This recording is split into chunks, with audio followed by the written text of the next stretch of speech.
Quite a lot of news stories to get through. Hello, Steve. How are you? I'm very well, thank you. Now get on with the Telegraph. I'm nervous about losing a tenth of farmland. Tenth of farmland acts for net zero. Solar farms and tree planting set to replace food production in fresh blow to rural life. It's worth bearing in mind that this is by 2050, so none of it's going to happen. There's never been a government that's ever managed to make anything happen over that time span. Because by the end of this term... No, we did the Millennium Dome. Yeah. That happened. But 5 years from now, 4 or 5 years, there'll be another election, and then someone will come in saying, don't worry, we won't be getting rid of all the farmland. So let's not panic too much. But the plan at the moment is it's Stephen Reed who's got this idea of doing all this stuff. Mm-hmm. This is very much the opposite of what Rachel Reeves is going. She's basically build stuff, knock down the farmland to build more stuff. Well, it is growth. It's just growth of trees.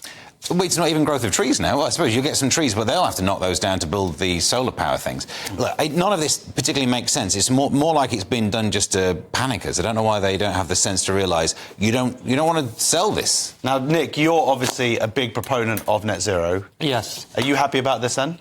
I'm thrilled. Ed Miliband's my guy. I've always said, more net zero, 2030, let's ruin Britain. What's the slogan? It's not that, is it? It's absurd. Anything Ed Miliband does is bad.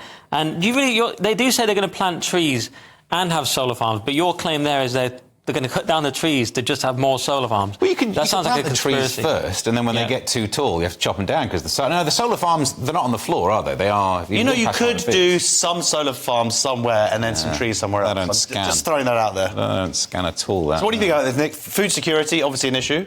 Food security? I've got no idea about food security, Josh. I just read it. I just saw the words. I thought these aren't issues I care about. I'm pro-tree. I will say that. I'm from the country.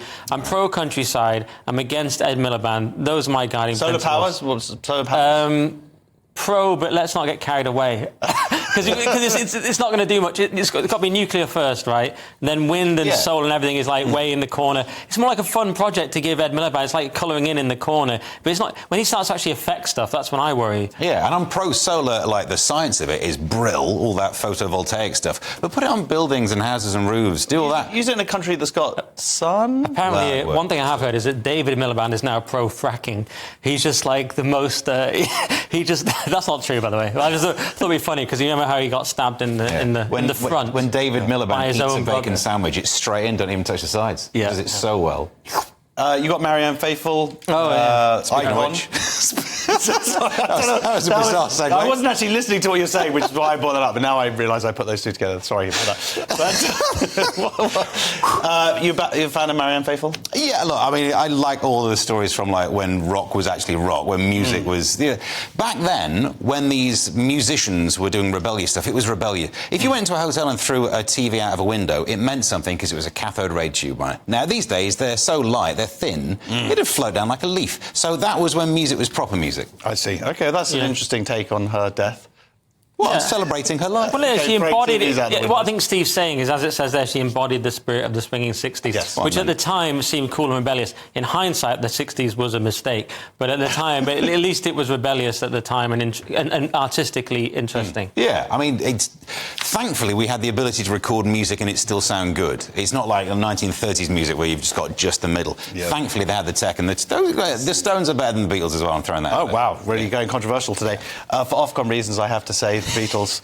Now, this other one here, the big story, £1 in every £15 spent on benefits is either fraud or a mistake. That sounds bad, doesn't it? But when you read into it, it's actually much worse. It's nearly 10 billion, Josh, of taxpayer money was paid out for bogus or erroneous claims. That's half a black hole. 24. That's almost half of a single economic black hole that we've been left by the incompetent Tories. Yeah.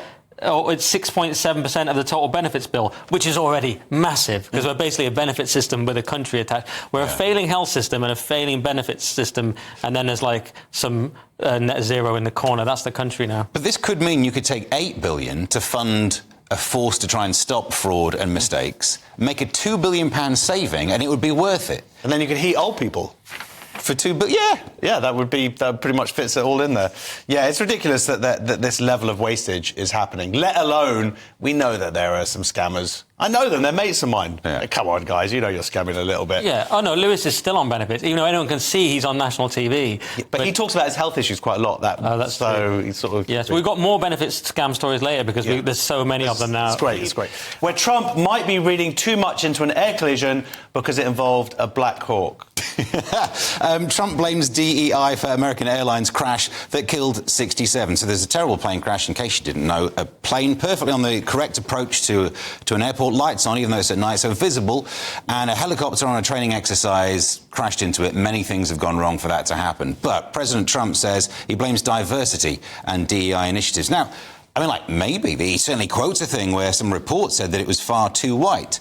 But what's his evidence for this? And it turns out Trump's evidence is, here's the exact quote I read down here, that he had pretty good ideas about what happened. That's not evidence, is it? That's just him making the claim. So, look, the idea of a culture where you think a place can be too white is bad, but I think they jump into conclusions to know definitely right off the bat that was the cause here. Well, look, we don't know what he knows, Nick.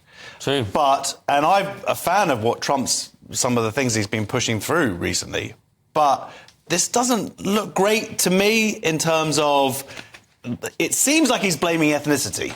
That's what it seems like. Yeah, I'm amazed that you now love Trump. And who saw that coming? But, yeah, obviously it's a tragic incident. Whether this is DEI, as you say, hard to ascertain. I mean, J.D. Vance is saying it is, in a sense. He's saying if you don't have the best standards when you're hiring, it puts stresses on people who are already there. Pete Hegseth is talking about it. Trump is saying it. Whether it is responsible for this or not, I think we can all agree it's bad and dangerous if you have people in positions like this and they're not the most qualified. That's clearly completely insane, right? Yeah. It's the kind of thing Lionel Shriver satirized in her book Mania. And one thing a lot of people have pointed out is that Trump's response was so much better than Biden's because there was a response. They were available to deal with it, even though it was late at night. Yeah. And so I think it's a very good start for the Trump administration, although it's a tragic event, obviously. There was one nice thing from the story, though. This talks about what the training exercise was. The Black Hawk was on annual retraining night flights on a standard corridor for continuity of government missions, which is how the government carries on if yeah, we've all seen Independence Day, we know. But he didn't know what continuity of... Trump hasn't seen Independence Day. So he said, I don't know what that refers to, but they were practicing. They do that. They call it practicing.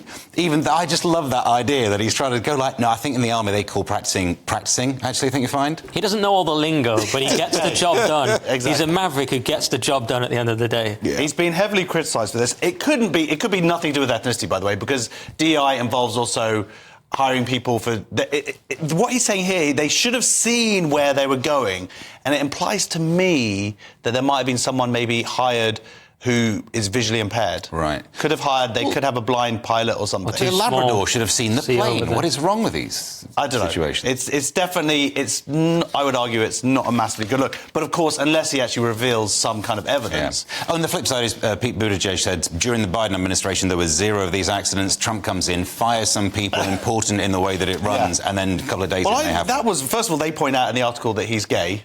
I don't know what that's got to do with anything. DEI, man. Yeah, but what they said, we put safety first, we grew air traffic control, and we had 0 commercial out of millions of flights. And you go, well, wait a minute.